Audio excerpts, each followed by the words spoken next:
इतिहास की सबसे बड़ी समुद्र में तेल रिसाव की घटना 2010 में अमेरिका के लुइसियाना नामक स्टेट के मेक्सिको की खाड़ी में हुई थी। अमेरिका की एक बड़ी तेल कंपनी जिसे बीपी यानी कि ब्रिटिश पेट्रोलियम के नाम से जाना जाता है। ये कंपनी ज़मीन से पेट्रोलियम, कच्चा तेल, गैस आदि निकालने का काम करती हैं। सन 2010 में मेक्सिको की खाड़ी से 66 किलोमीटर दूर समुद्र में मेकोंडो नामक एक तेल के कुएं से तेल निकालने का काम चल रहा था। लेकिन 20 अप्रैल 2010 को शाम को लगभग 7:45 पर मेकोंडो कुएं में प्रेशर के कारण एक बहुत बड़ा विस्फोट हो गया और कुएं से तेल का रिसाव होने लगा। विस्फोट के कारण वहां पर काम कर रहे 11 कर्मचारी मारे गए और लगभग 94 कर्मचारियों को विस्फोट के बाद वहां से बचाया गया, जिनमें से 17 कर्मचारी बुरी तरह से घायल हो गए। और वहां पर जो बड़े बड़े समुद्री शिप थे, लाइफ बोट्स थी, वो सभी भी विस्फोट में जल गए। बीपी कंपनी को लगा कि यह केवल बाहर से ही कोई विस्फोट हुआ है और ज़्यादा नुकसान नहीं हुआ होगा। लेकिन 2 दिन बाद 22 अप्रैल 2010 को बीपी कंपनी ने देखा कि बहुत बड़ी मात्रा में तेल उस कुएं के आसपास फैल रहा है। एक बहुत बड़ा तेल का दाग दिखने लगा और कुएं का जो बाहरी हिस्सा था वो भी धीरे धीरे पानी में डूब गया। तब बीपी कंपनी को पता चला कि समुद्र में तेल का रिसाव हो रहा है और समुद्र के पेंदे के पास विस्फोट के कारण कुआं पूरी तरह से टूट गया है। समुद्र के अंदर से टूटने के कारण तेजी से लगातार कुएं से तेल निकल रहा था। ये तेल इतनी ज़्यादा मात्रा में निकल रहा था कि कुछ ही दिनों में वहाँ के आसपास समुद्री सतह पर केवल तेल ही तेल दिखने लगा था।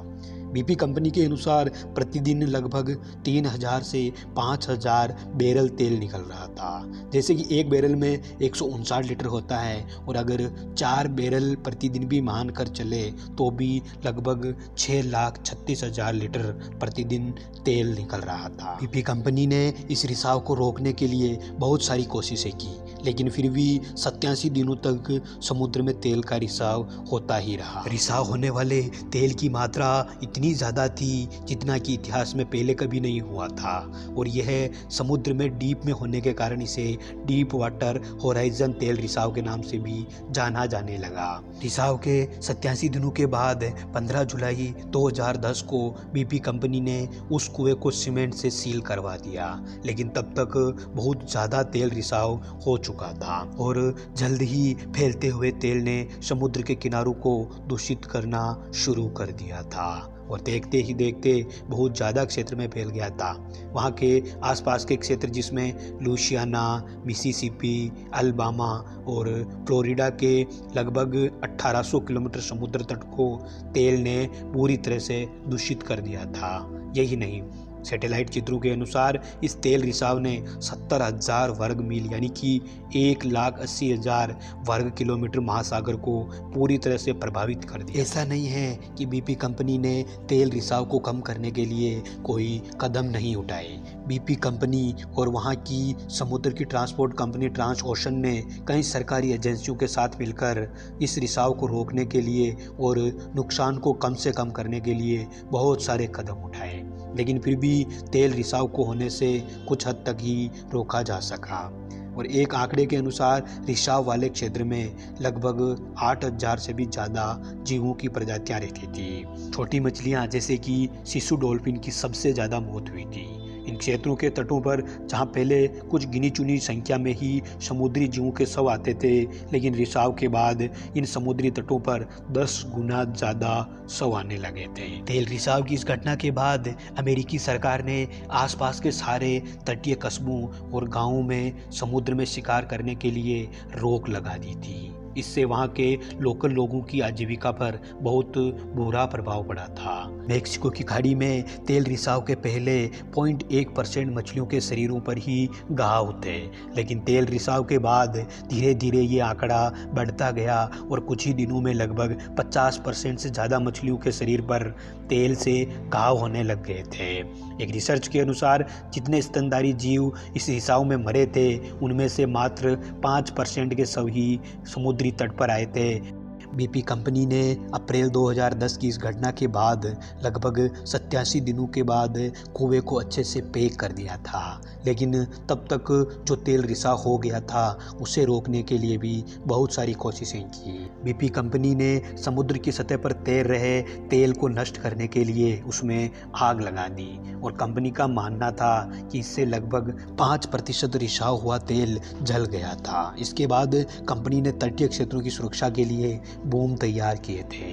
ये एक तरह की मजबूत दीवार होती है जो समुद्री सतह की तेल को किनारों पर जाने से रोकता है। इस तेल रिसाव में सारे संगठनों ने मिलकर लगभग 40,000 से ज़्यादा लोगों को और 5,000 से ज़्यादा जहाज़ों और नावों को इस काम में लगाया था। अमेरिकी सरकार ने इस रिसाव वाले क्षेत्र में कोरोक्सिट तेल डिस्प्रेंट का छिड़काव बहुत बड़ी मात्रा में हवाई रास्ते से करवाया था। तेल डिस्प्रेंट एक ऐसा रसायन होता है जो तेल की बूंदों को छोटे छोटे टुकड़ों में विभाजित करता है। इस प्रकार विभाजित होने से तेल का सूक्ष्म जीवों द्वारा आसानी से अपघटन हो जाता है। इसके अलावा BP कंपनी ने वहाँ के आसपास के समुद्र तल में तेल रिसाव की साफ सफाई भी करवाई थी, जिससे लगभग 2000 टन से ज़्यादा तेल युक्त पदार्थ को हटाया गया था। BP कंपनी को सभी कर्मचारियों, जहाज़ों, विमानों और जो रॉ मटेरियल लाए थे उन सभी का मिलाकर लगभग $850 मिलियन से ज़्यादा का खर्चा आया था। रिसाव के बाद अमेरिकी सरकार ने पहली बार दिसंबर 2010 में BP कंपनी के खिलाफ डिस्ट्रिक्ट कोर्ट में कंप्लेंट की थी। इसके बाद सरकार और BP कंपनी के बीच बहुत बार बहस हुई थी।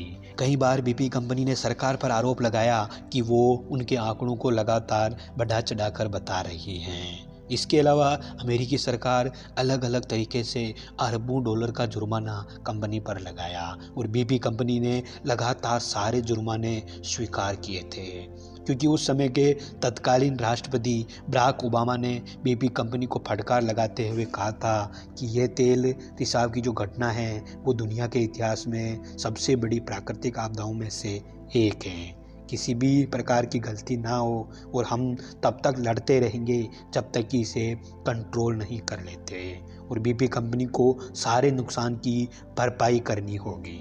दोस्तों, वर्ष 2013 के बाद कई सारे विशेषज्ञों ने दावा किया कि तेल रिसाव अभी भी हो रहा था, लेकिन इसकी मात्रा बहुत कम होने के कारण इस पर ध्यान नहीं दिया गया था। और यह एक फैक्ट है कि इतने सारे लोगों ने, इतने सारे जहाज़ों ने मिलकर भी इस तेल जो रिसाव हुआ था इसके मात्र 25% हिस्से को ही साफ़ किया था।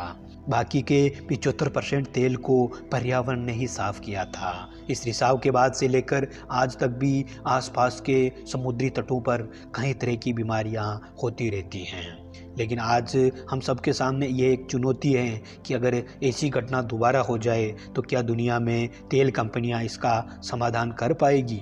चलिए दोस्तों, इस वीडियो में बस इतना ही। उम्मीद है ये वीडियो आपको बहुत पसंद आया होगा। इसी प्रकार के और वीडियो के लिए हमारे चैनल के साथ जुड़े रहिए और चैनल को अभी तक सब्सक्राइब नहीं किया है तो सब्सक्राइब कर दीजिएगा ताकि कोई भी नोटिफिकेशन मिस ना हो।